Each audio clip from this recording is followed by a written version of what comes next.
So hello and good evening, everyone, to this sharing about sustainable fashion.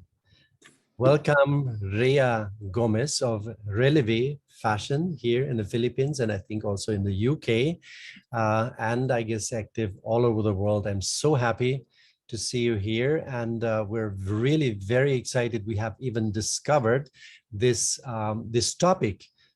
Everybody, when we think of organic, we think first of all of food, we think of our little belly and so forth, but then we do not so easily think of our second skin, what we wear all the time, and that this can this what we wear can lead to so much pollution also.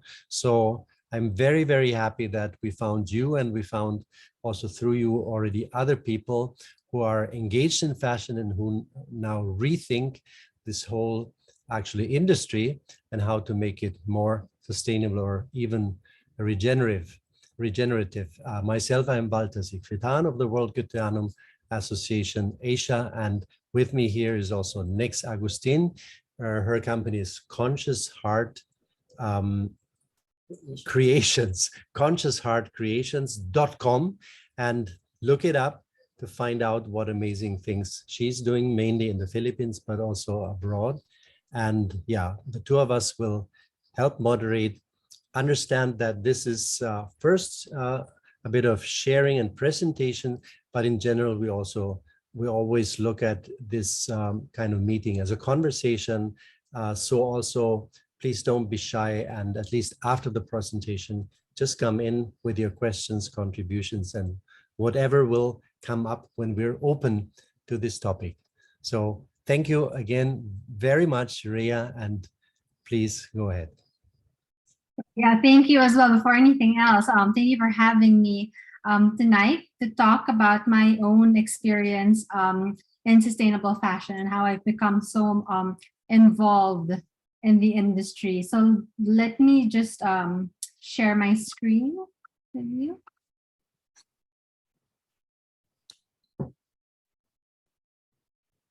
Okay, can everyone see it now? Yes. Okay, so so how many of us have bought clothes in the last month or in the last year? I'm sure all of us have, bought, whether it's a t-shirt or a pair of socks or a necklace, whatever it may be. Now how many of us actually know where our clothes come from or who actually made them? So I began my career in Manila.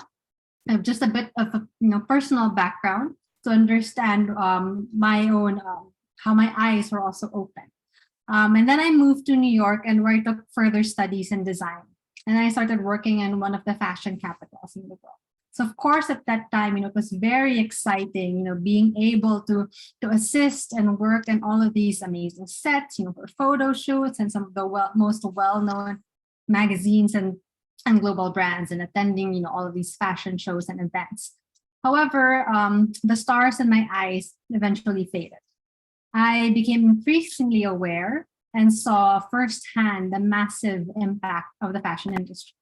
At one point, we were working with a small styling team, and we were sending and receiving countless of samples every single day. Sometimes for a major red carpet event, we would receive maybe around 200 shipments for one outfit. And after the fitting or after the samples were used, we would then send it directly back to the fashion houses or their publicists. But oftentimes, you wouldn't even be able to use the samples before they needed to be sent back. And then, in some cases, the fashion houses would no longer need the samples because they were from the previous season. And so they wouldn't even ask for them back. We then had the problem of mountains of clothes, like I'm sharing here. This was a regular day in our fashion closet, piling up in the closet, and we would just have to find ways to unload or dispose of all of these clothing items. So this was really one of the experiences that opened my eyes to the environmental impact of the fashion industry. Just the sheer volume of samples that were being produced. And, of course, the carbon footprint from shipping all of these samples back and forth, not just locally, but from all over the world, because we would pull from so many different countries, right? So I then began doing a lot of research, and I always say it's really like a rabbit hole. Once you dive into the issues, and it just goes on and on and on. And once you know, there's just really no unlearning, and you can no longer turn a blind eye. And so the problem we're all facing is that fashion is a 1.9 trillion industry that accounts for 20 to 35% of microplastics that flows into the oceans, and it actually outweighs the carbon footprint of all international flights and shipping combined. So I always think of that and how, it just blows my mind when you think about the airplanes flying all over the world and all the ships out there in the oceans, and realizing that what we're actually wearing has a larger carbon footprint than all of that combined. So on top of that, beyond the massive negative environmental impact is, of course, the social impact. There are many harsh, unregulated, and often dangerous working conditions that have been attributed to numerous fashion brands. A number of those brands are those that we see in our local malls, whether we're in the Philippines, in Japan, in India. These are the well-known brands all over the world. So, we see all of these glossy ad campaigns on billboards and in fashion magazines, and of course on social media. And everything looks so glamorous and aspirational. But behind all that is this. So this is the cost of fashion, and fast fashion in particular. Because fast fashion is far from cheap. Someone else is paying the price. And of course, it also comes at the cost of our planet. Many reports cite fashion as the second most polluting industry in the world, coming just after the oil industry. And so whether it's the second or the third, it's up there. And so it's responsible for massive environmental harm. And according to the DevEx and Fashion Revolution, roughly 1 in 6 people on the planet work in the fashion industry within its supply chains, and a large majority of whom are women. And sadly, only 2% are said to receive a living wage. So I've gathered a few figures here to share with you. Again, which is just kind of mind-blowing and eye-opening. And so these are all in terms of it's a snapshot of the environmental destruction caused by the fashion industry. So according to Oxfam, from growing cotton to the dyeing process, it can take an estimated 20,000 liters of water to make just one pair of jeans and one t-shirt. And to put that into perspective, it would take more than 13 years to drink this amount of water. Or as this also says, the water usage of 1 million garments is equal to running a tap for 131 years. So making matters worse is the fact that 20% of industrial water pollution comes from the clothing industry. So not only are we using so much of it, we're also polluting so much of it. And according to the global fashion agenda, the fashion industry is projected to use 35% more land for fiber production by 2030. So this is an extra 150 million hectares that could actually be left to preserve for biodiversity, which of course I know this particular group is very much interested in and involved in. So 150 million trees are logged every year to turn into textiles. The fashion industry doesn't only contribute to deforestation, but on top of this, it emits the same quantity of greenhouse gases per year as the economies of France, Germany, and the UK combined. And as of 2018, fashion was responsible for 8 to 10% of greenhouse gas emissions. So of course, we can only assume that since then, that figure has just grown. It doesn't end there. It's estimated that one garbage truck of textiles is landfill or incinerated every single second. So just since I started speaking and we began this conversation, how many garbage trucks of clothes have already been landfilled since then? And textiles are also the largest source of both primary and secondary microplastics, accounting for 34.8% of global microplastic pollution. And of course, all of these end up in our food supply because, as we all know, everything is interconnected. So by 2030, it's expected that fashion waste will sadly increase to a 148 million ton problem. So, and that's scary to think of how soon it actually is. And of course, it's not only the environmental impact that we should be concerned about. There is, again, also the social impact and the exploitation of human lives. So, fast fashion brands are always competing to offer the lowest prices. And really the only area the only area in the supply chain where the cost can be squeezed is in terms of labor. So garment workers, mostly in developing countries like the Philippines, like India, can make as little as $6 a month for 400 hours of work. So again, it's crazy. And as mentioned, it's estimated that 1 in every 6 people in the world are part of the fashion industry supply chain. Not only are 80% of garment workers women, but it's an estimated that 250 million children are also part of the industry. So instead of them being in school and learning, this is what they're doing. Not only are they virtually unpaid, they're also forced to work in unsafe working conditions.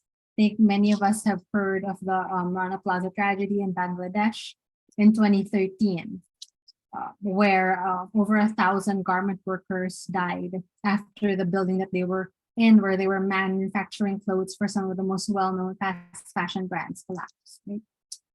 So if that isn't bad enough, during the pandemic, many of the major fast fashion brands decided to cancel their orders for garments that were already made. So this means that garment workers are now owed billions of dollars in unpaid wages. It's reported that 98% of garment workers are unable to meet their basic needs. So the next time we see fashion influencers OOTD or outfit of the day on social media, we might wonder not only what she or he is wearing, but what the actual cost of that outfit is. So I can't emphasize enough how fast fashion is actually far from cheap. Someone else is paying the price, and it in fact it comes at the cost of the environment as well. So I keep referring to fast fashion, and we see it quite often, but what exactly is fast fashion, right? So fast fashion is the approach of designing, creating, and mass producing products based on fast moving trends with cheap prices and low quality materials. So this, of course, results in overproduction, in waste, and overconsumption, in environmental degradation, as well as I had mentioned, unsafe production and the underpayment of garment workers. So just a bit of information, the term fast fashion itself was actually coined in the 1980s by the New York Times to describe Zara's quick turnaround rate.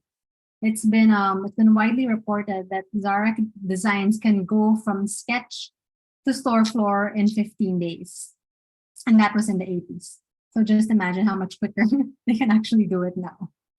And so fast fashion has fueled this culture of overconsumption and the view of clothing as disposable. Wear it once, wear it twice, thrice, and then forget about it. It's so cheap anyway, you can buy something new, wear something else, right? So we are actually using clothes now for much less time than we used to, compared to 20 years ago, where we're keeping clothing now for only half as long. So today, 150 billion new garments are made every year. You see many fast fashion brands announcing that they have new drops almost weekly, sometimes even more often. And as a society, we purchase 400% more clothing today than we did 20 years ago. So it's unsurprising that over the last 15 years alone, clothing production has doubled globally. And yet, 80 to 85% of all clothing produced ends up incinerated or in a landfill. So it's crazy, right? How much we're just producing and using up all of these resources. And as individuals, we throw away an average of 70 pounds of clothing and shoes every year. So, I really couldn't fathom how something that, for me, as something in the fashion industry, fashion and clothes is something that I've always loved and something that's such a part of our everyday lives, right? Even if we don't speak the same language, even if we're not from the same country, we all wear clothes. And so it was just mind blowing to me how destructive and exploitative it could actually be. Um, I also then thought about what it is that we can actually do. And so that's where sustainable fashion comes in. So it's not all doom and gloom and bad news. I feel like I've shared so much bad news in just the last couple of images. Um, so before we can even talk about sustainable fashion, what does sustainable mean? And I think all of us have our own definition because it becomes such a buzzword, especially in recent times. You now hear it get thrown around so much. But what exactly does sustainable mean? According to the United Nations World Commission on Environment and Development, sustainable means meeting the needs of the present without compromising the ability of future generations to meet their own needs. Again, I'm sure this is one group where I don't have to expound further on this. But to put it simply, we can view sustainability as good for people and good for the planet. So whether you're talking about sustainable fashion, eco fashion, ethical fashion, conscious fashion, slow fashion, there's so many terms for it. The common denominator though, all of them is that they refer to fashion that does not create massive and largely unnecessary environmental destruction and is not produced through the exploitation of workers. So the term slow fashion, in fact, was a widespread reaction to fast fashion. So as opposed to fast fashion, it's thoughtful, it's intentional, it's holistic. Slow fashion is also an argument for hitting the brakes on excessive production, overcomplicated supply chains, and mindless consumption. I always say that there's really no such thing as 100% sustainable brand. If a brand were 100% sustainable, then they wouldn't be in business because no matter what you do, you'll always have an impact and a footprint. So actually, I consider it somewhat of a red flag when a brand claims that they're 100% sustainable. What's important is to be working towards improving and doing things better. So it's important to also distinguish brands and companies that are doing what they can to minimize their own impact and to ensure that they're operating ethically with fair pay, with safe working conditions, and also equal opportunity as the bare minimums. So today we're gladly seeing many up and coming brands that are founded with sustainable values at its very core. As well as established brands that are improving their own operations in order to become more sustainable, more ethical, and just better. So I just wanted to share here just a few examples of what some of the brands that we all know are doing. So Patagonia has been a leader in sustainable fashion for quite a while. And they published this ad that said, "Don't buy this jacket." So imagine seeing an ad with the complete opposite of what you think, the messaging, what you think the messaging should be, right? And so encouraging customers to repair and reuse their garments instead. And their Common Threads initiative repaired more than 30,000 items. So you might think, well, then how is this a successful business when they're telling people not to buy from them? So I think this is because Patagonia is sincere in their intentions.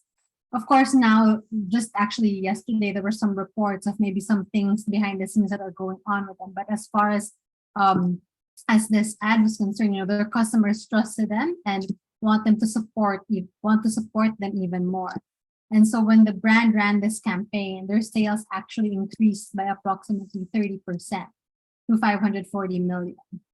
So the brand also donated its Black Friday sales to grassroots environmental organizations. And the company raised 10 million and signed up 24,000 new customers. So doing good is also good for business.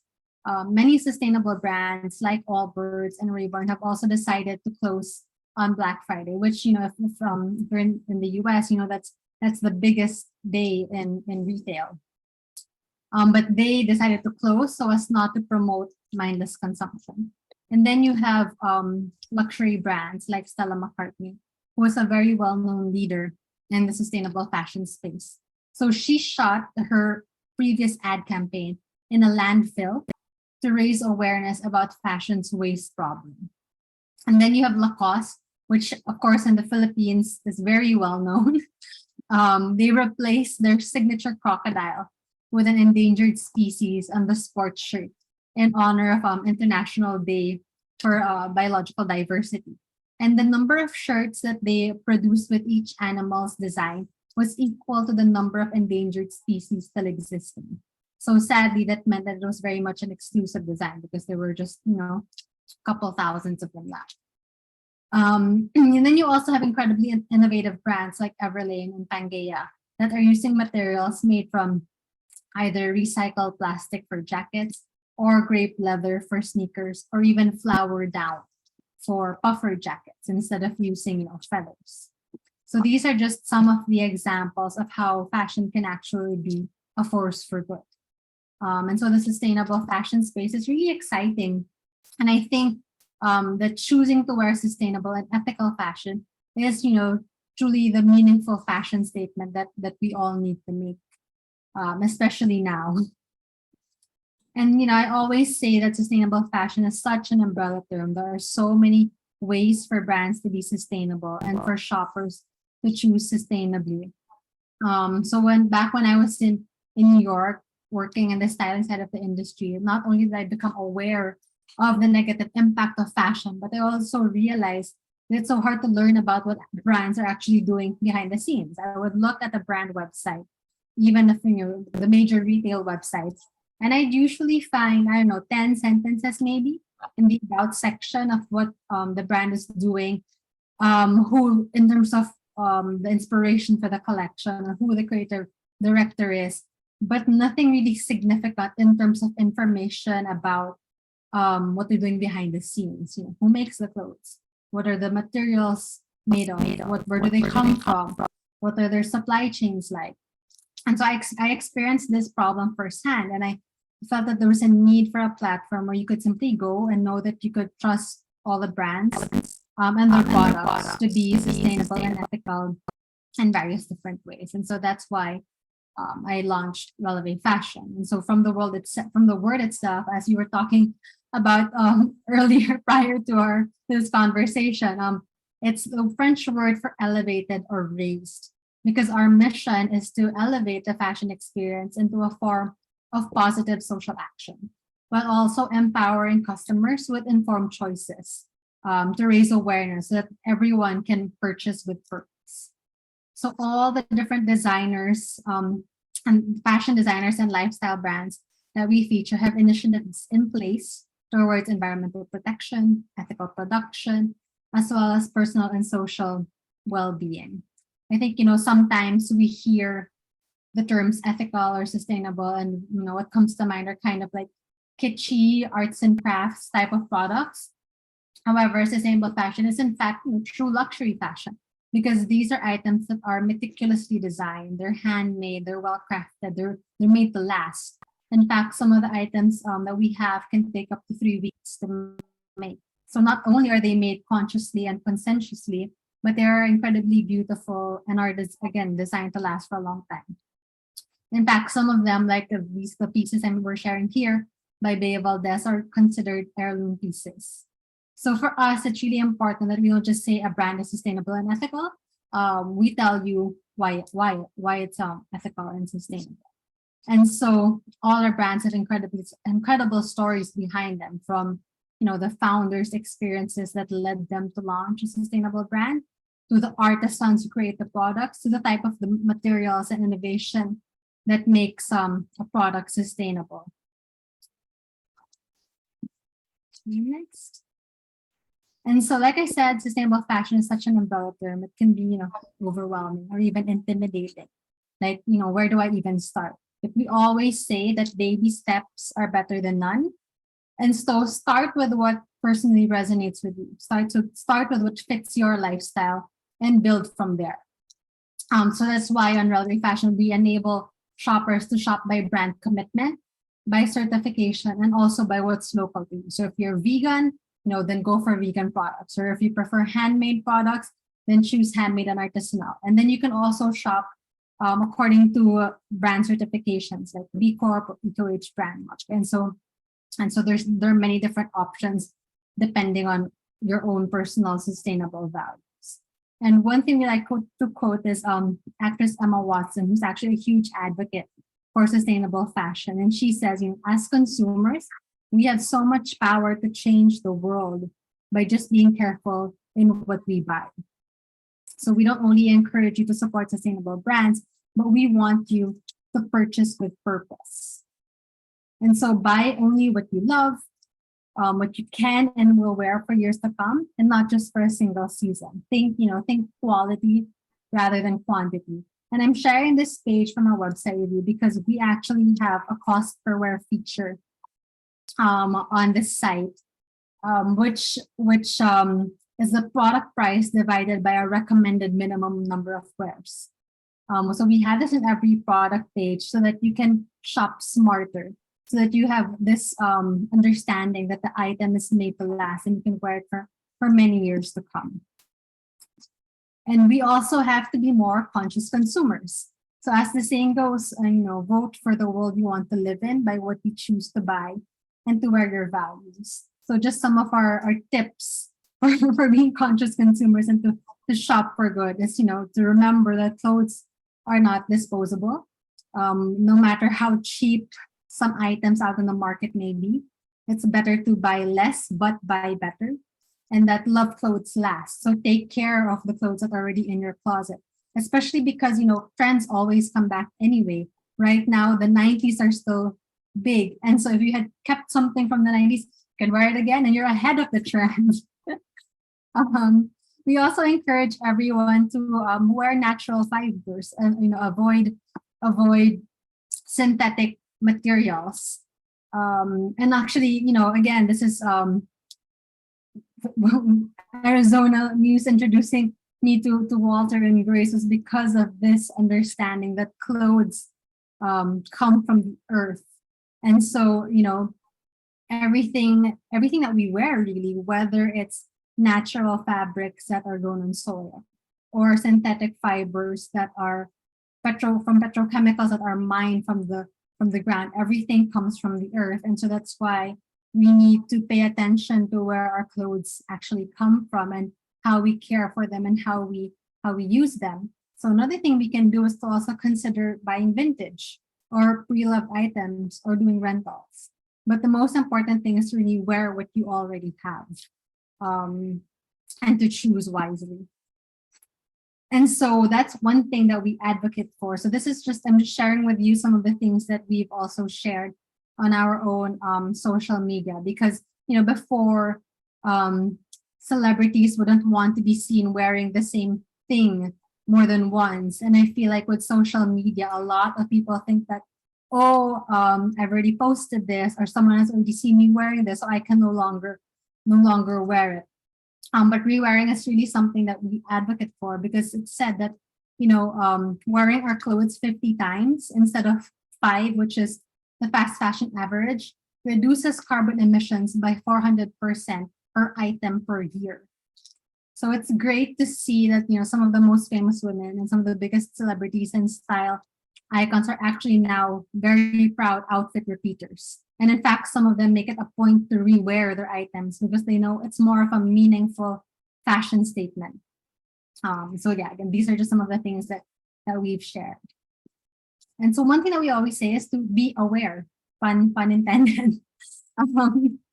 Don't fall for greenwashing tactics. Greenwashing is the term that brands use in marketing campaigns that mislead customers about the social and environmental practices or benefits that their clothes have.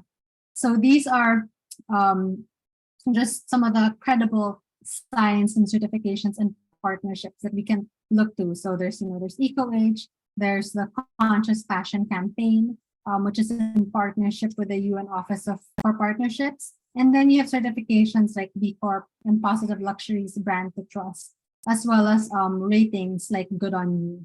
And then in terms of textiles, there are also a few trusted certifications that you can look to. So you have GOTS, or Global Organic Textile Standard. You have Econil, Blue Sign, and Oikotex. So again, the bottom line is know the brands that you're supporting, know what you're buying and giving your money to. And then also, of course, ask who made my clothes. Where were they made? What are they made of? Last April was Fashion Revolution Week, but every day, as this poster says, we are a fashion revolution. And so as customers, we can and should demand more from brands. And just imagine how much power we have, and how much of a difference we can make just by getting dressed in the morning.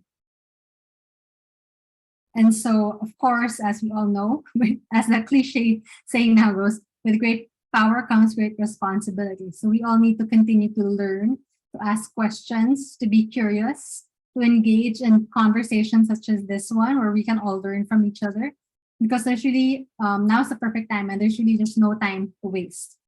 I also think that, the global situation with the pandemic and with climate change, as well as all these social injustices that we hear about, it has really reminded us of how interconnected we all are. And that there's one thing that we share, it's certainly our planet. And so our choices and our actions as individuals have ripple effects in our communities and society at large. So we need to start where we are and do what we can. And so the UN Conscious Fashion and Lifestyle Network, Fashion Innovation, and EcoAge are great resources. And this is an additional list of some of the other online resources that we can follow and look to stay informed. And I also highly recommend watching the film The True Cost. I don't know if you've already seen it or if you've heard of it. It was one of the many things that really opened my eyes. So I'd actually like to just share a brief clip from it in case there's anyone in this group who hasn't yet seen it. So let me just stop sharing the screen and switch for a moment.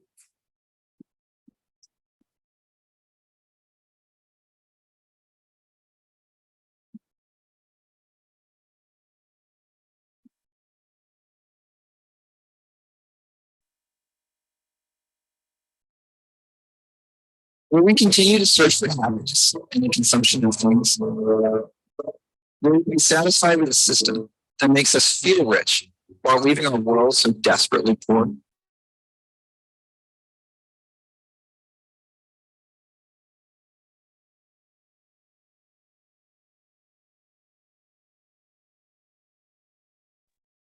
Sorry, Raya, can you start again? And then can you share with sound?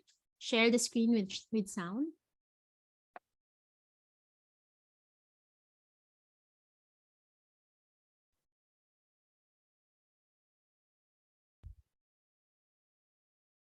Still no sound coming out. When you share screen, share with sound, click the one with sound in the screen. You can stop sharing first and then reshare. It's okay.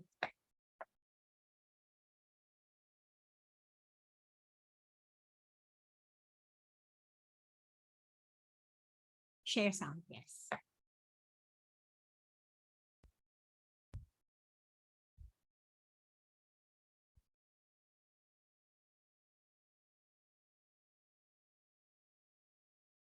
No, it's not coming. Yeah, you can unmute again. It's just that it was really breaking up. That's why I was. I clicked on it, but it's still not sharing with sound. So perhaps I'll just share the link so that everyone can just watch it again. Let me stop them. Sorry, technical difficulties again since earlier.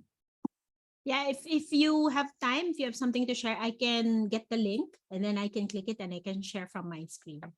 I would have to look for it actually. I don't have the full, I just have that clip. So I can just perhaps share it. Okay, no worries.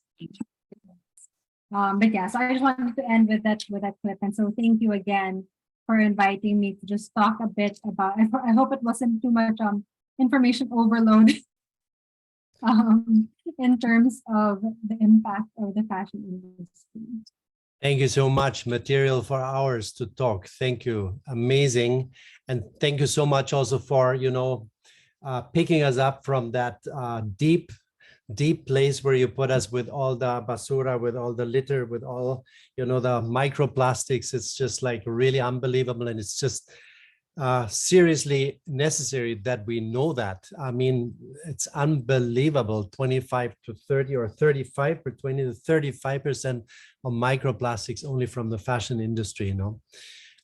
Yeah, so really thanks so much. And also bringing up these alternatives.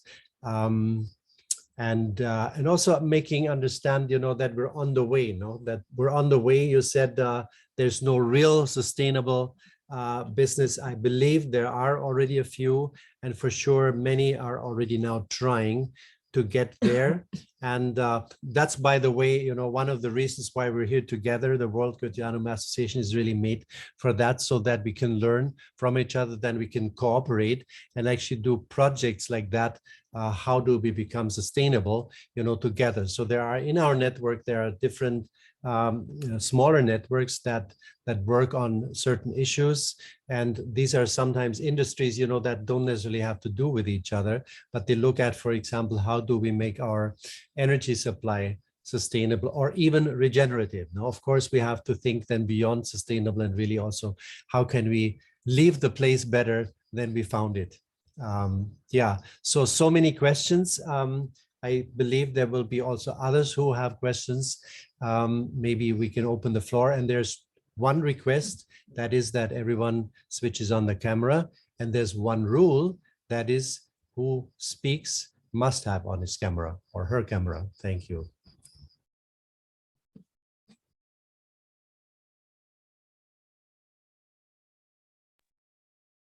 Maybe I wanted to just add, for now, I think you should really be speaking to a lot of people.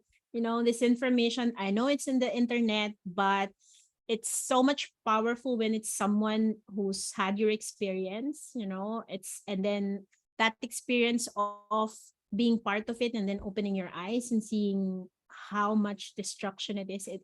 I really felt touched by how you were sharing it earlier. And I feel that we need to kind of amplify that how important, especially as Walter was sharing earlier, how much of the data that you've gathered was really impactful. So I really hope you get to go around more and speak more about this, aside from, of course, being your brand ambassador for what you do, but more than that, it's really just even opening people's eyes to what you've seen. Yeah, because I think also for a lot of those who are in the industry that I've spoken to, we all have this common experience that our eyes were opened while we were working in the industry. So had we not been a real part of it, it's difficult to see the kind of impact that the fashion industry has. Of course, in recent years, a lot of platforms have been, you know, speaking about it. You have EcoH, again, is one of them that's been really, really powerful. And so at least the conversation is growing. And then, you know, Vogue Philippines has also been very supportive in terms of sharing sustainable stories and diversity and, you know, equality and all of those things, which has been great too. Thank you.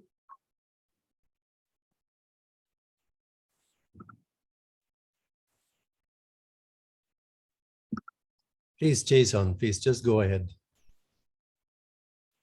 Yeah, it's not a question, but a request. Is like, you spoke about fashion design and what are the consequences out of that. In the similar way, like when we talk about organic cotton, several people will be asking, what's the use of having organic cotton? Because now the consumers are not much aware of certain things, like say, for example, like in India, 5 to 10% of the area is only cultivated with cotton, but more than 50% of the agrochemicals goes for cultivating it. So this sort of informations are not, people are not aware. So the if we encourage more organic cotton or biodynamic cotton, even the agrochemical consumption in general will come down. So in that way, like you people have a more responsibility to educate the public that, like, we need to go for organic cotton, and even for fashion design, like to prefer more of this organic and biodynamically cotton, so that it's indirectly you're helping the nature, like that. Thank you. Thanks, Thank you. Jason.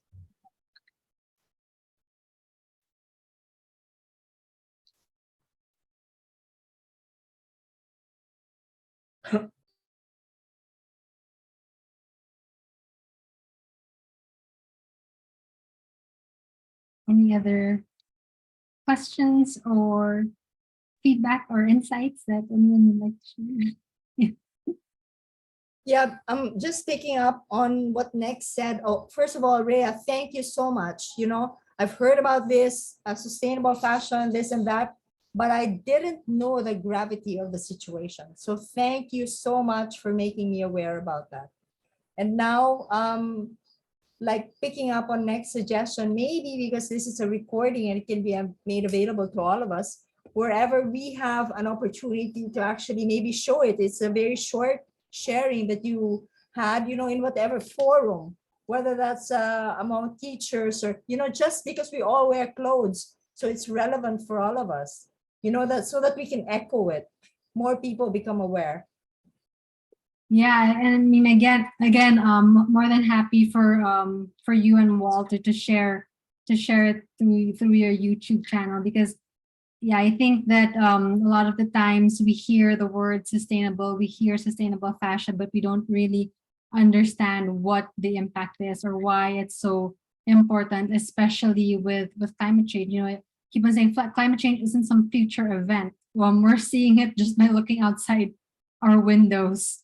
And so even, conversations between, groups of friends or colleagues is so important to have. And I'm glad that I was a little worried because I feel I wasn't quite sure about the level of understanding already that our experience already that the group has in fashions. I was a little worried that maybe these are things that you already know and I might be repeating some statistics that you've already heard many times, but I'm glad that it was some of it was new to you and that it made you have a better understanding of the present situation.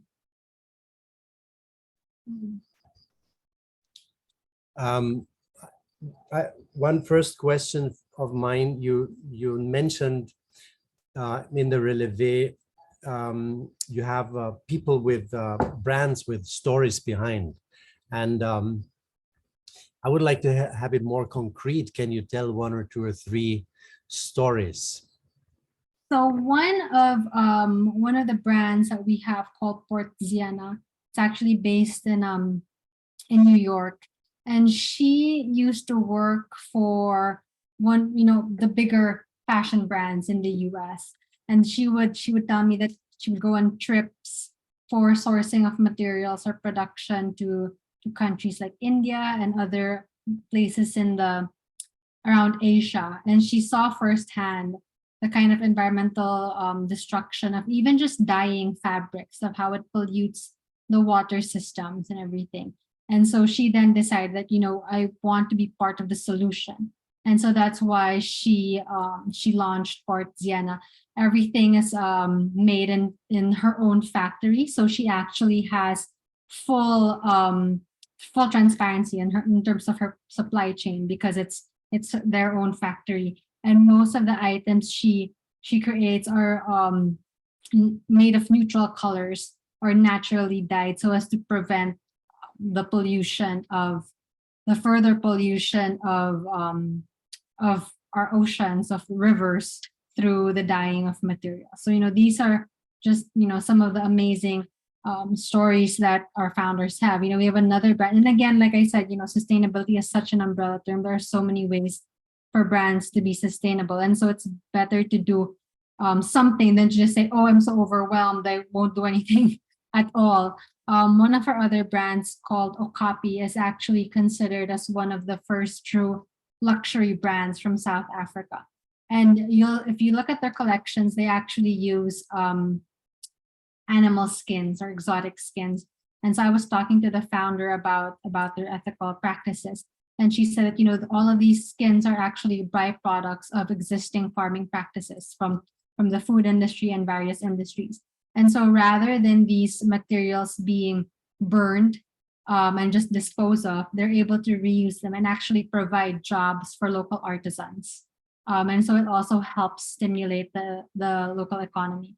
But then again, of course, if you're vegan, then that's something that you won't want to purchase. And so again, that's why we have the option to shop according to your own sustainable values. And then we also have local brands that, for instance, one of our brands is actually from the Philippines. They were telling us, it will really warm your heart when you see how these products help preserve our culture, because these are weaving traditions that are slowly dying, and that I can see next nodding your head. You're very aware of it. And unless some of the communities feel like, oh, no one's interested in these products anymore, or in these hand woven materials, but when brands like the one we have is called Woven Living come in and help modernize their designs, and they see now that people really appreciate the designs and they love it, then it also gives them encouragement, and it also then helps the younger generation in their community to learn these skills and help preserve it, because they see that people today still have an appreciation for them. So again, there are so many different and amazing stories behind why certain founders launched their brands. Thank you for that, Rhea. I'm actually, I really appreciate the intentionality of the business in terms of what you see as where are the areas that you could really put that consciousness in. So I'm now actually curious if there's is it part of also your intention to support, I don't know, maybe businesses or support initiatives so that they could also shift in a way, aside from the ones that's already doing that, right? That's already your partners, but like further expanding this kind of consciousness. Is there an initiative? Is it part of your work? So I'm curious around that. We work with a number of different partners. So for instance, we're a partner of the Fashion Impact Fund, which is supported by the UN Office for Partnerships. And so we're always engaged in different initiatives that they had. I also recently did a panel for them on biodiversity and fashion's impact. And so any ways that we can help amplify the conversation or raise awareness, we're always happy to take part in. I'm also doing consulting for whether it's brands and helping in terms of sustainable initiatives or what can be done in certain in different ways, because again, of course, for different businesses, they have different priorities and different ways that they can perhaps optimize their own operations, or new things that they can do to be more conscious in terms of maybe their design or their production or how they source materials, all of these things. And so one of the jokes that a colleague of mine and I had is that we never say no really when anyone asks us to help or to lend our voice, just because it's such an important conversation, and any thing that we can do can make a big difference or even a small difference. But the fact is that, even for instance, like here, we're creating this conversation and it's kind of sparking ideas on what else we can do and getting us all inspired. So those things are very important for us too.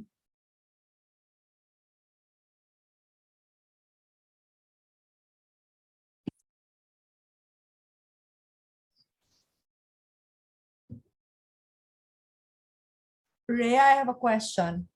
And I don't know, this is probably not relevant to those who are not from the Philippines. So I'll just post it anyway. Here in the Philippines, or at least here in Palawan, I'm not sure anymore if it's true in the other provinces, but we have a lot of these secondhand stores, you know, ukay-ukay.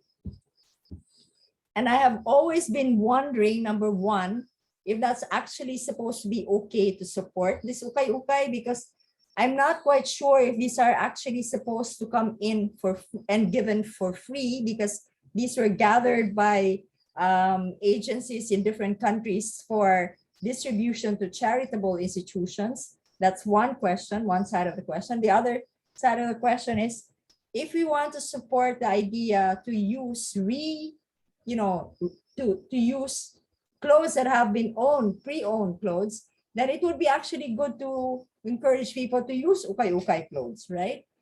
I personally, as a doctor, tell patients, go to the ukay-ukay and get 100% cotton cloth and make your own mask instead of using the polyester mask. So at the beginning, I was always advocating that. But I also tell my poor patients, go there and get natural fiber materials, because that's where you can get them from, you know, because most of them actually go to the States or are actually overruns. And so you have better quality materials from the ukay-ukay. So as with many things sustainable, there's good and bad. There's always two sides to the coin. And to be honest, with the ukay-ukays, I've never been to the ukay-ukays in Palawan in particular, so I don't quite know where the clothes come from. So I think, again, like I said, the best thing is to be curious, to ask. Maybe you can ask whoever are the groups that organize these things, where they actually the pre-loved or pre-used items, and if they can tell you where it comes from, then all the better. But in terms of rewear, I also feel like any clothing that is vintage, pre-loved, already existing, it's better to use than something that's completely brand new, because then you're prolonging the lifespan of the item and it's already there. If it's just sitting there unused, it's better for it to be, worn by someone. And I love what you said, that you tell your patients to get, the 100% cotton and to just repurpose it. Because again, instead of getting a new disposable mask that will be used for one time, then these are resources that are already existing. Many of the clothes here in the ukay-ukay have never been worn. You can really tell that, from the labels. They're of extremely good quality. Many are from Japan, from Korea. So the quality is really, really good. Yeah. I mean, again, that just goes to show, right, how much overproduction there is.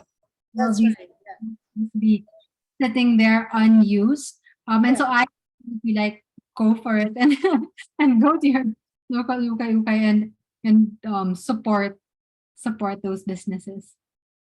Yeah, thank you. I have an experience, which is similar, like with food, for example. I will tell people, people will say, oh, brown rice, whole rice is expensive. But, when you, first of all, of course, you'll be much healthier with whole rice, but actually you also don't need as much as when you eat white rice, no? And it's very interesting. I have the same observation with clothes. So I have clothes which I bought when I was 20 or 18. And actually I'm marveling at my younger self, how I would even do that, because that stuff was expensive, It's pure wool and it's really good cotton or even silk. And after 45 years, it's still okay. I'm wearing stuff a lot, I tell you. And yeah, but good stuff, it just holds so long. And in the meantime, you have thrown away 50 or 100 of this plastic stuff. So it's not even expensive. It's not, in the long run, it's not expensive. That's quite an experience. We have the cost per wear, because then when you understand that if you buy this item and it may be more expensive than something from a fast fashion brand, but if 40 years from now you're still wearing it, yeah. spend than buying something cheap but having to buy so many, because after a couple of uses it's already damaged or no longer, or it shrinks in size or whatever the issue may be. So we have a few other doctors also here, and I think there was a little bit a mention of kind of in the direction also of health, of sustainable fashion. So we mentioned the cotton and the wool. How much is the sustainable, whatever, or however you call it, fashion? How much does it look at the life, the sustainability of the humans that wear these clothes? Well, again, it's so multifaceted, because one of the other, of course, you have the garment workers who create the clothing, right? And looking after the well-being of everyone who makes the clothes. Again, asking the question of who made my clothes. And then, of course, also as individuals, for us, for instance, we have this ethos of purchasing with purpose, of knowing that what you buy has meaning, because then it feels good when you wear something that it came from a good source, whether it's because of the material that it's made of, or perhaps who the person who created the item, the weaving of all of these things. It has extra meaning. It becomes more meaningful and makes you feel good when you wear it. And then you have your own stories attached to those items. You think, oh, I remember I wore this when I went to so-and-so event, or when I traveled to this country. And so it has just that overall kind of feel-good factor, right? And the other thing is with re-wearing and us encouraging re-wearing. I think for a lot of individuals, especially those who are heavily engaged in social media, there can be so much pressure to wear something new, or to post, the hashtag OOTD, or outfit of the day. But if we can kind of, disengage from all that and actually find joy in posting something that you already wore, precisely because you're posting it precisely because you already wore it, there's also that extra happiness that you can get from that. And now seeing all of these public figures now who are going against that old way of just wearing one item once and then forgetting about it. And so joining then that conversation and movement gives you a different kind of satisfaction when it comes to the clothes that you wear. And it may seem kind of superficial in terms of that, oh, it's just fashion, it's just something that, but then like you said, all of us wear clothes every single day. And so whether we come from different cultures and speak different language, all of us wear clothes, and it's something that we can do, in the morning that can make a big difference. So I hope that answered the question. Yeah, thanks much. Thank you very much.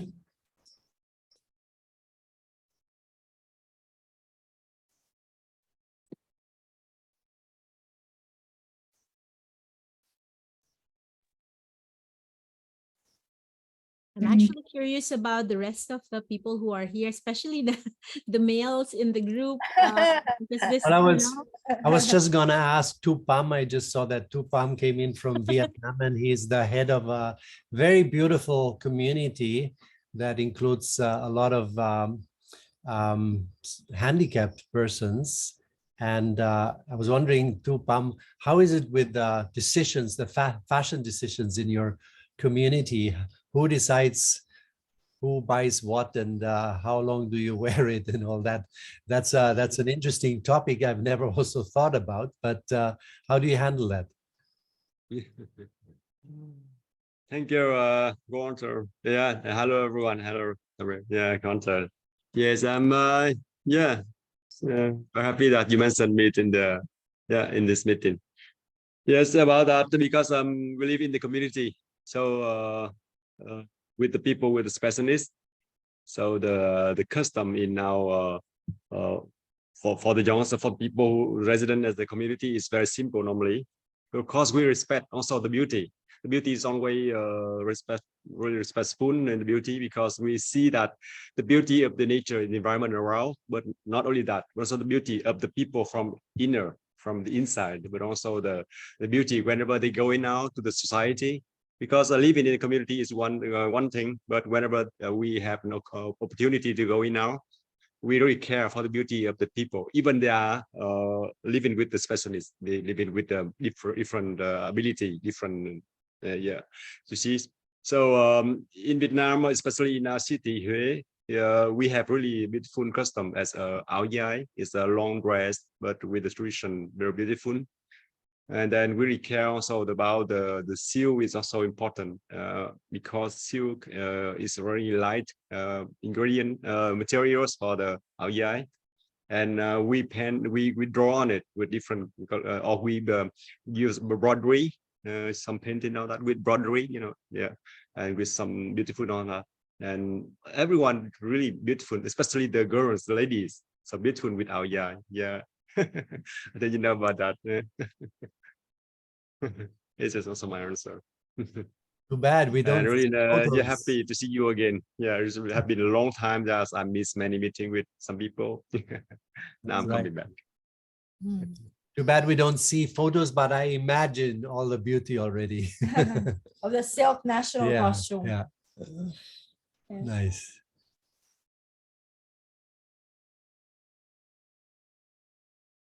Yeah, I'm also appreciating from what you shared, Tupam, the importance of having this traditional wear and costume. I think it's something that we should really continue. It's really this clothes that we pass on from generations to generations, how it was made, the beauty of that. So thank you for sharing. I could also imagine it when you were sharing.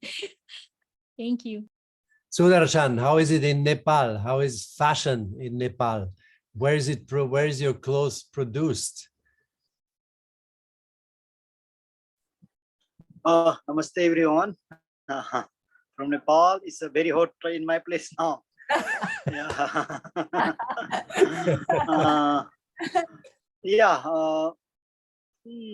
Most of clothes are coming from India and other country. But some local producer like as they are making from nettle. From nettle. So some are like eco-friendly, and they are also very famous. And some Nepali brand are there also very famous, but they are using silk and nylon like this. Yeah, polyester like polyester. But in the past, most of indigenous people they have making their own handicrafts. Some indigenous people they are making their own handicrafts. So they are using like as mostly cotton clothes. Thank But you very much. still like as some are looking in the banana source of a banana. They are make and like this way. So still there is a many ways. Yeah, but need to lots of research on it. Okay, just trying to complete what Nick said, started questioning the men, how they do it. And after that, we'll then also soon have to wrap it up, this session. How is it, Kai and Jason in Japan and India, maybe?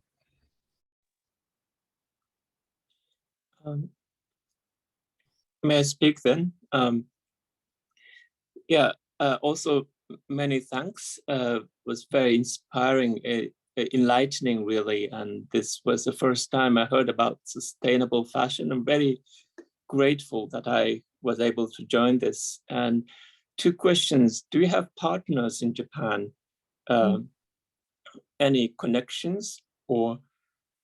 Not yet, we're looking, we're open. Okay. I know that there are so many amazing brands from Japan and so many amazing designers. And so, you know, we are slowly growing the platform and actually adding a couple of things down the line. And that's what, you know, Slow Fashion, we prefer to do things kind of slowly but surely to make sure that things are done correctly. And so some of my partners and I, the other partner brands that we have, we joke that Slow Fashion is really slow sometimes, because like I said, sometimes I can take up to 3 weeks to make. And so it's really so different from the fast fashion many of us have been accustomed to, but very much open to working with brands from from Japan. If you have any recommendations or anything that, please feel free to get in. Yeah. Okay. I'll first of all I'll be talking about this about you with my friends and colleagues, and another question to or also a question to Walter: is there any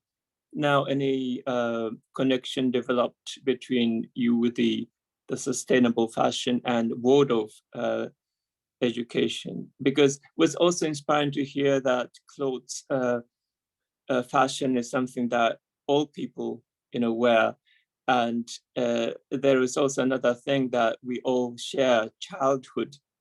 Everyone used to be a child, and it would be so nice to have you or people in your how do you say work initiative speak to parents and also teachers, or maybe to raise consciousness in education. Is there anything happening there?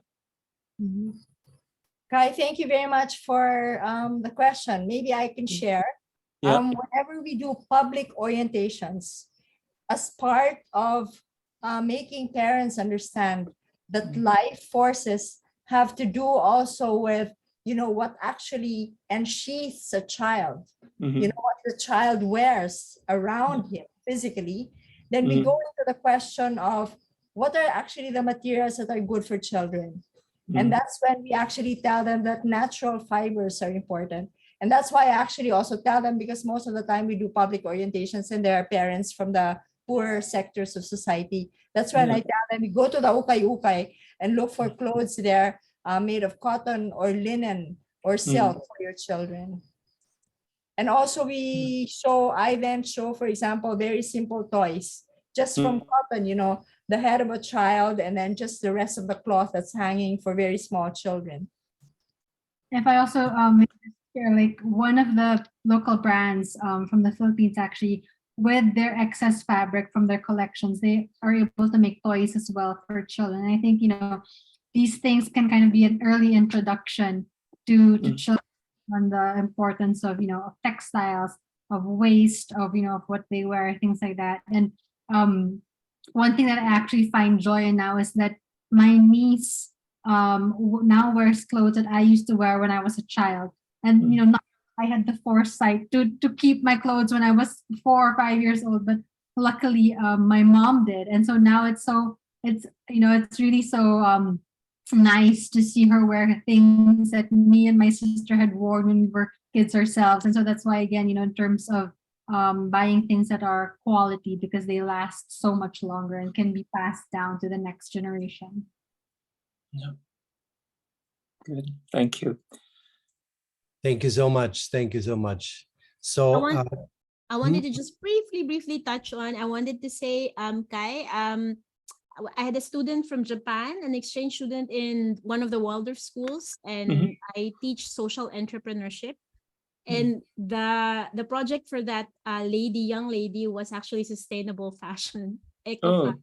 And she's so much interested to figure out how to go about that in Japan. And because she really talks about pollution also, when she researched about pollution in Japan so much, and also the water and all that. So it was quite interesting. So I just wanted to bring that up. Thank Aichi. Yeah. Yeah. Maybe you can. Yeah. Guys, here's one of the puppets that I show. It's very simple. It's cotton from Egypt. Of course, I don't tell them to get cotton from Egypt. That will be too expensive. But I just want to show you that this is really biodynamically grown cotton. And I wanted to show them how simple it can be. It can be made with local materials. Great. That's also a good keyword to close the session, because we already have to close, unfortunately. The keyword was biodynamic, because you already mentioned it, Raia. We have to thank Arizona Muse, renowned model, who brought us together, because she promotes biodynamic agriculture, and that's what connected us.